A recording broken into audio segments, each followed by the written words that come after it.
Okay, today we're talking about zombies. Zombies are one of the most recognizable monsters in pop culture. They're reanimated corpses, usually slow-moving, decaying, and craving flesh, especially brains. But zombies aren't just gross or scary. They can be symbolic. And today, I'm going to be talking about zombies, what they can symbolize, and how they really represent humans in the digital and consumeristic age, like 2025. Before we get started, I just want to say thank you guys so much for all the love on my vampire video. That was a video that I did not think was going to do that well, one. And two, it was a random idea that popped in my head after I watched the Sinners movie. And to just see that you guys really enjoyed it is I appreciate it a lot, because I've been trying to make videos forever, and that was like one of my first ones that really did numbers. So I just want to say thank you. But with that being said, a lot of you guys asked if I could make into some type of series. So that's what I'm going to do. So right now we're doing zombies. I already have a couple on my list that I want to do, including werewolves, fairies, and I think some other things. But if you have any other recommendations, leave them in the comments below. With that being said, we're just going to get started with the video. And zombies, they represent what happens when humanity disappears, when instincts take over, when we're just existing. Now, before we even talk about what zombies represent, we have to go over the history of a zombie. So the origins of zombies predate Hollywood. It actually comes from Haitian voodoo folklore, where zombies weren't mindless cannibals. They were actually enslaved people brought back from the dead through spiritual means, often used to represent control, oppression, and loss of legacy, and loss of agency. The origin of the term zombie actually goes back to the 17th century, Haiti, before Haiti was even Haiti.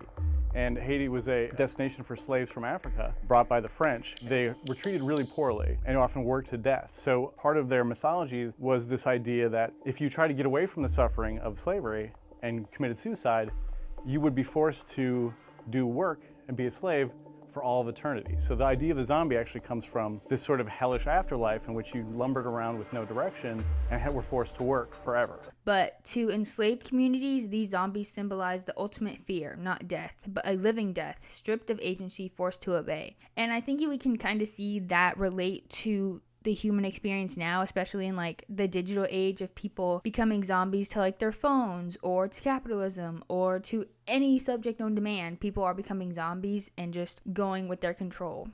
But over time, Western media took this idea and removed it from its actual spiritual and cultural roots and turned it into entertainment, like they do with multiple things in pop culture in Hollywood. They often ignored the cultural context in reducing the zombie into a caricature of fear. And this question is actually really worth asking, and that is, what does it mean when our modern zombie myth began with the trauma of slavery and colonialism, and was it transformed into a blockbuster horror? Now, let's talk about the first zombie that was ever seen in media, because I did not know this until I started researching, but the first known zombie was in the film White Zombie in 1932.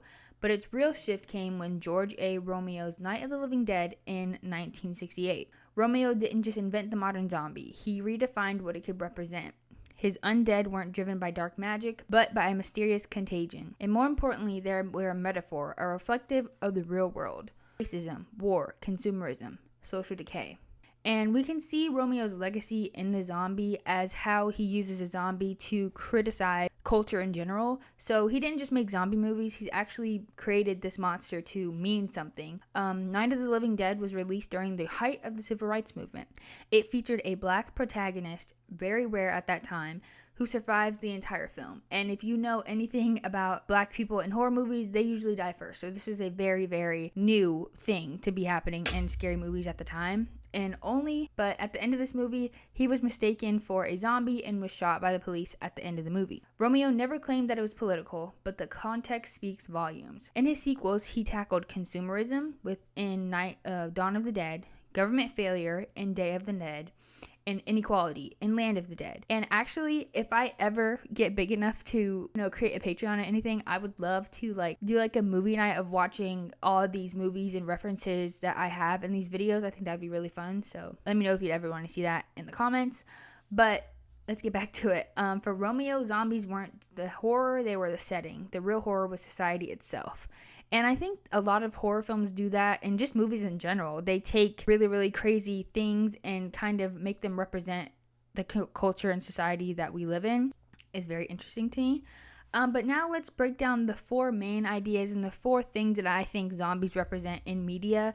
Compared to like a vampire, it being something a little bit different. So let's get started with that. The first thing I immediately thought of when I thought of zombies was consumerism, especially with everyone doing like the underconsumption trend, the over-consumerism on TikTok, even like gluttony on TikTok with mukbangs and everything. Zombies can see as that as well because they eat brains. In that film, Dawn of the Dead by Romero, it takes place in a shopping mall. It is not very subtle that the zombie shuffles aimlessly through the mall just like people. Zombies consume without thought, without need, without end, and so do we. Whether it's products, media, or even other people's attentions, the metaphor still hits. In a capitalistic world, are we just mindless consumers too? And you can also put this idea of consumerism on anything. That could be social media, it could be food, it could be people, like people's attention, especially with like the digital age of like social media and even working like a 9 to 5. People say that you are like a zombie with a 9 to 5. You're working the same day every single day, and you could say that you're a zombie in those type of roles. Another thing that I thought of was the loss of individuality, because zombies start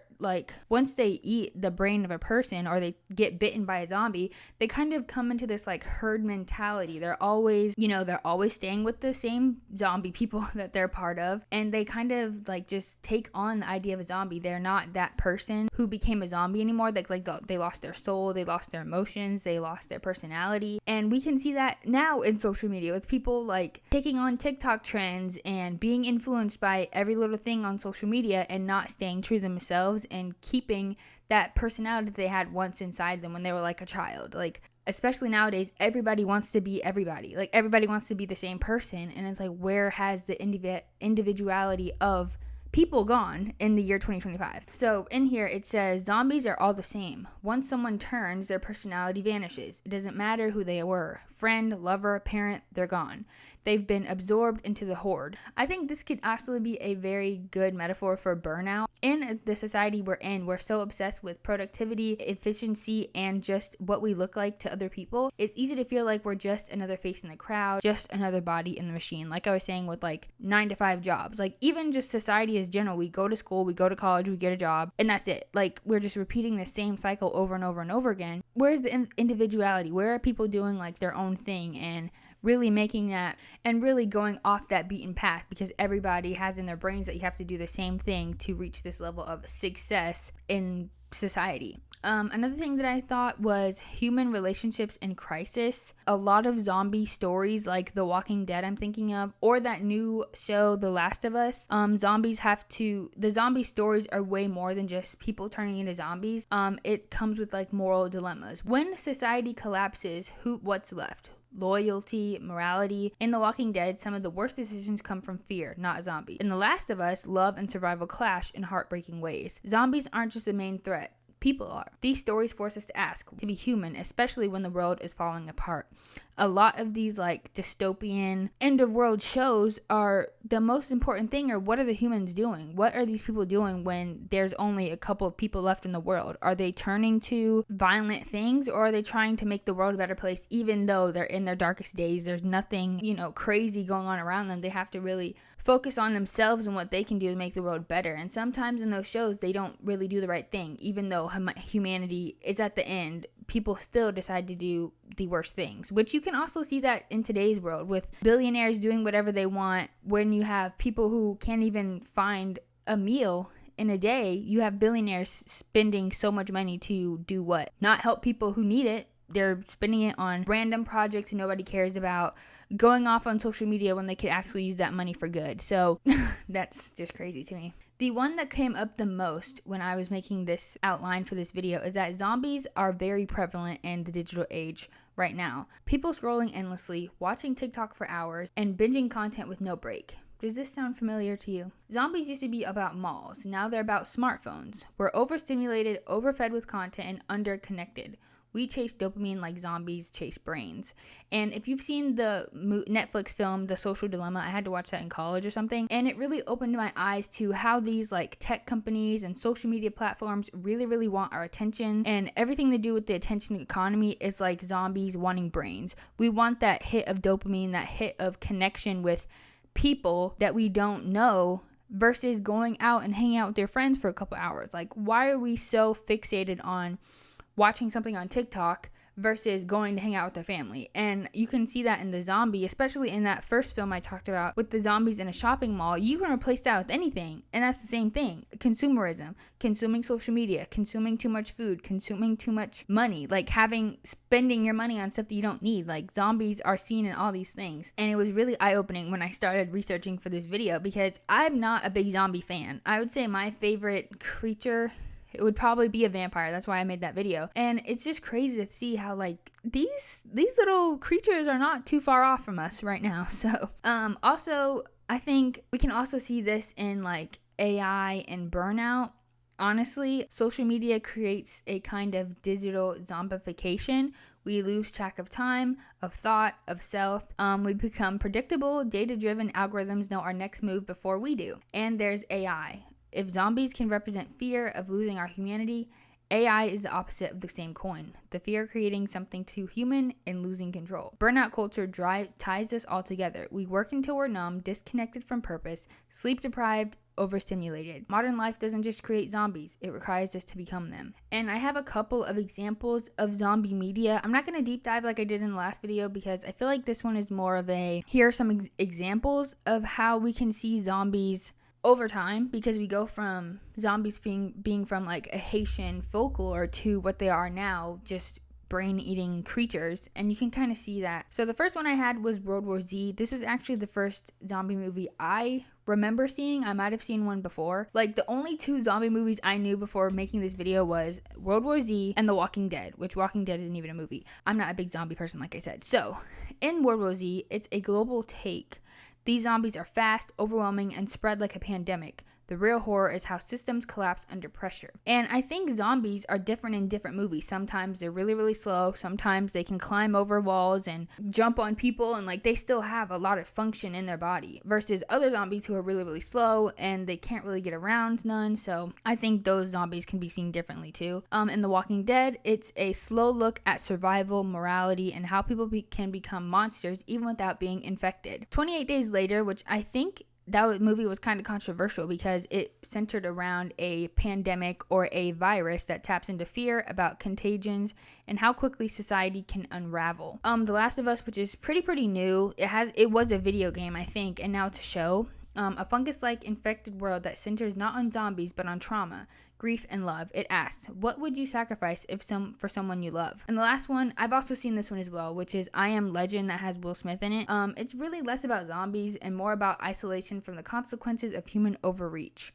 But the metaphor is still there. Fear of the other, fear of ourselves. But so, with all that being said, what does this really mean? Why do zombies mean capitalism? Or why do zombies equal consumerism? Zombies really reflect our anxieties. With anything in horror, I think it can reflect what people are going through and what people are trying to run from in that moment. And we can also see this with, like, in my vampire video, people are running from their real life and they want something that they can be comforted by, that they can watch and escape from. So zombies are about losing ourselves, about systems failing, which we can see in 2025, and about being alone, about consuming too much and feeling too little. The horror isn't just the rotting flesh or the blood, it's the familiarity. The way zombies mimic our lives just enough to feel real. A little too real. So, zombies aren't just monsters. They're mirrors to show us who we are and who we're becoming. In a way, we're already living a zombie story. We move through routines, we consume without thinking, we disconnect. But recognizing that's the first step in becoming human again. That being said, that is all for my zombie video. I hope you guys enjoyed it. I want to thank you again for so much support. Appreciate you guys enjoying my last video. Like I said, this is going to become a series. Let me go over the list of what I have and let me know which one you'd want to see next. So I have zombies, which we're doing now, ghosts, fae, Bigfoot, werewolves, mermaids, and dragons. If you have any other creatures you want me to add to the list, let me know in the comments. Let me know which one you'd want to see first, because I'm not really sure which one I'm doing after this. This is probably going to become like a monthly thing because I don't want to saturate my channel with just these type of videos. So yeah. Let me know what you think of the video. Thank you guys so much again for all the support on my last video, and I will see you guys in my next one. Bye!